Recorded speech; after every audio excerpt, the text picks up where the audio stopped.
10 తెలంగాణను అప్పుల పాలు చేసిన బీఆర్ఎస్ నాయకులకు రైతుల గురించి మాట్లాడే నైతిక అర్హత లేదని టీపీసీసీ ప్రధాన కార్యదర్శి అద్దంకి దయాకర్ అన్నారు.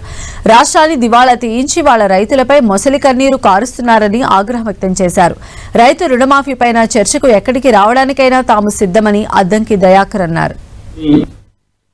రాష్ట్రాన్ని ఆర్థిక విధ్వంసం వైపు నెట్టి 7 లక్షల కోట్ల రూపాయల అప్పుల పాలు చేసి రైతు సమాజాన్ని డిఫెన్స్ లోకి నెట్టి రైతు వడ్లు రోడ్ల మీద పోసుకొని మొలకెత్తేదాకా వెయిట్ చేసే పరిస్థితి వచ్చిన కాలం మీ కాలం.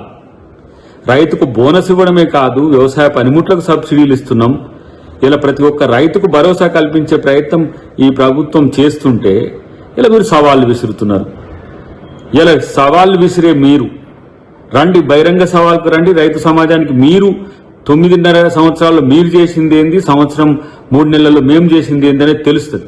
కాబట్టి ఇష్టానుసారంగా ఏదో అబద్దాలు చెప్పి సభల్లో ప్రజల్ని మభ్యపెట్టడానికి ఉన్న సమయం టీఆర్పీ పెంచుకోవడానికి చేసే ప్రయత్నాన్ని ఎవరు హర్షించారు.